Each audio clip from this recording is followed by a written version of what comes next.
इस स्मृति कार्यक्रम में उपस्थित सभी साहित्यकारों का, विद्वजनों का और इस स्मरण समारोह के मुख्य अतिथि बड़े भाई श्री विश्वकांत मिश्र जी का और लोक सेवा संस्थान के अध्यक्ष आलोक सीतापति जी का मैं हृदय से उनके प्रति श्रद्धा और सम्मान व्यक्त करता हूँ कि जो काम हमको करना चाहिए वो आलोक जी का। और यह हम इसलिए कह रहे हैं कि जिस चीज़ से हमारे बड़े भाई श्रीकांत ने शुरू किया था, तो एक तो उन्होंने पहलगाम की बात की थी, तो कहीं न कहीं हम साथ साथ पढ़े हैं तो कहीं न कहीं हमारी भावनाएं भी साथ साथ जुड़ी हैं। उस दिन से न मैंने कोई कविता लिखी है, न मैंने कोई कहानी लिखी, न मैंने कोई लेख लिखा। कभी कभी ऐसी परिस्थितियां पैदा हो जाती हैं कि कुछ समझ में नहीं आता क्या लिखा जाए, कैसे लिखा जाए, क्या लिखा जाए। अब तक अगर कुछ ठीक हम लिख पाए होते तो ये घटना होती ही नहीं। और एक इंटरव्यू हमें याद आ रहा है गौरव आर्या का, अभी 4 दिन पहले आया। तो अब तो पहले वो मेजर थे, मेजर से अब वो पत्रकारिता में आ गए, बर्फ में गलने से बच गए थे। तो उन्होंने, हम दादा की बात से जोड़ रहे हैं इस बात को, उन्होंने एक बात पूछा लोगों ने कि आखिर ये हो तो रहा, उसने कहा ये बंद नहीं होगा, ये आतंकवाद नहीं कर रुकेगा, इसको नहीं रोक पाओगे, क्यों नहीं रोक पाएंगे। तो उसमें ऑप्शन आए थे 3-4। उसमें एक ऑप्शन था कि हिंदू जो है बटा हुआ, और एक ऑप्शन था कि सेना, पाकिस्तान की सेना इसको प्रोवाइड करे। तो उस महान पत्रकार और उस महान सैनिक ने एक ही जवाब दिया था कि ये आतंकवाद तब तक नहीं रोक पाओगे जब तक आप बटे रहोगे, एक बार, और मेरे पूरे जीवन की कमाई की संवेदना से उसने ये बात कही थी, मैं फिर कमा लूंगा, फिर भूखा रह लूंगा सड़क। 1 करोड़ रुपया है जो उस आसिम मुनीर का सिर काट के लाएगा, उसको मैं 1 करोड़ रुपया, ये बात होती।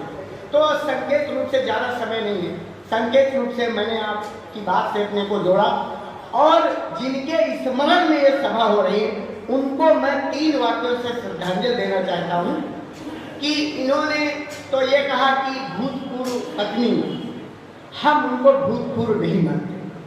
हम जब भी इनको देखते हैं हमारी परम पूज्या भानी श्री मालती मिश्रा इनके साथ बैठी हमको नजर आती है, और आज भी हमको लगता है कि वो यहाँ पर बैठी। और ये मैं ऐसे नहीं कह रहा, उनका हमारे ऊपर बड़ा अधिकार था और हमारा उनके ऊपर बड़ा अधिकार।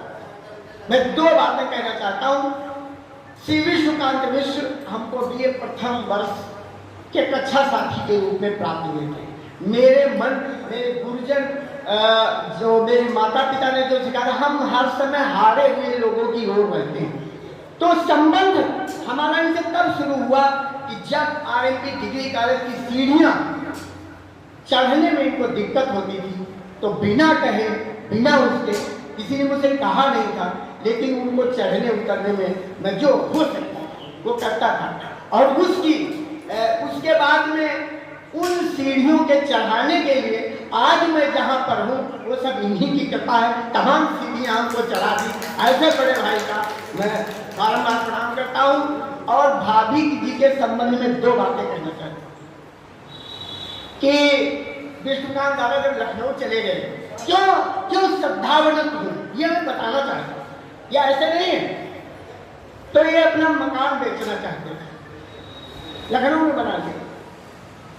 एक इनके रिश्तेदार थे, वो भी मकान खरीदना चाहते थे। एक हमारा छोटा भाई था, आजकल लखीमपुर में केंद्रीय विद्यालय में हिंदी का प्रवक्ता है, उसने हमसे कहा दादा हम भी लेना चाहते। तो हमने दादा को फोन किया, उनका स्वीकार जो है मकान लेना चाहते, आप बेचना ही चाहते हो। तो आप देखिए दोनों ने मंतव्य किया।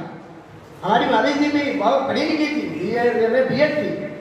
दोनों ने कहीं शुभकार तो जब हमारी नजर पड़ते हैं तो मेरा वात्सल्य ऊपर पड़ता है। 25,000 रुपया कम करके उस समय रिश्तेदार को नहीं दिया, सुल्तान को दे दिया, ऐसे बड़े भाई को और उसकी ऐसी भाभी को वर्तमान। एक घटना और बताकर, घटनाएं तो बहुत है, पूरा उपन्यास है, दादा अगर चाहेंगे तो हम लिख देंगे। ठीक जगह इस समय हमसे बात करिए, इस समय हम श्रद्धांजलि दे रहे हैं, हमको एक घटना और सुनिए, और आप अगर आपको न सुनना हो काम बंद कर लीजिए, हम सुनाएंगे जरूर, हम श्रद्धांजलि देने के लिए ही आए हैं। एक बार क्या हुआ कि जब ये लखनऊ चले गए, बिका नहीं था मकान, तो कोई किराएदार रह रही थी, कोई महिला, वो अच्छी नहीं थी, बड़ी दुष्ट प्रवृत्ति की थी। तो वो जब आई तो कुछ लखनऊ से आई तो कुछ बातचीत उनकी हो गई, तो जीने पर चढ़ते हुए उसने कुछ, हमको अगर सही याद है, कुछ पानी वानी और ढका तो उनके ऊपर पड़ गया, बड़ी भद्र महिला थी। तो इनकी बड़ी बेटी प्रेरणा को भेजा उन्होंने हमारे पास, कहा जाओ अपने चाचा से बताओ जाए, बहुत बदतमीज है, बहुत दुष्ट। प्रेरणा आई हमारे घर और हमसे बताया, तो अब तो हम काफी उम्र हो गई, तो बहुत गम खाते, रोजे खाते, जैसे अभी लोग गम खवा रहे थे, ये क्यों बता रहे हो, ठीक। उस समय हम गम नहीं खाते थे, उधार नहीं रखते थे। प्रेरणा आई, हमने कहा क्या हुआ, कहीं चाचा ये ऐसा, वो मम्मी ने बुलाया, हमने कहा चलो। तो वो एक पुलिया थी, उसके आगे वो दूर खड़ी थी, और ऐसे में क्या करते, पुरुष बड़े होशियार होते हैं, वो महिलाओं को आगे कर देते। तो हमने पूछा भाई से क्या हुआ, तो बताया उन्होंने, उनकी आंखों में आंसू आए, उन आंसुओं में बर्दाश्त नहीं देखा उनको, जाकर वो जहां खड़ी थी, एक इधर से एक उधर से सब सामान फेंक दिया, बस जामनो रिपोर्ट कर लिया, कुछ नहीं हुआ। तो इतना अधिकार हमको था, इतना अधिकार उनको था, मेरी आंखें भी श्रद्धा है। और ऐसे परम पूज्य भाभी से और दादा जी को प्रणाम करता हूँ। और 3 लाइन की कविता ज्ञानेंद्र पांडे और वेद प्रकाश सिंह के चरणों में समर्पित करता हूँ कि 3 लाइन की कविता एक अवधि में सुना करके मैं अपनी बात समाप्त करता हूँ कि अवधि में क्या ऐसा भी लिखा जा सकता। अवधि में हमारी कई कहानियां हैं, प्रकाशित है, कई लेख हैं कि मनई जीवन भर बाघ तना गुर्राइस, मनई जीवन भर बाघ तना गुर्राइस और कबहू सियार बन के हुआइस। मनई जीवन भर बाघ तना गुर्राइस, कबहू सियार तना हुआइस, लेकिन भैया मनई जब च्वाट खाइस तब मनई तना चिल्लाइस, तब मनई तना चिल्लाइस। बहुत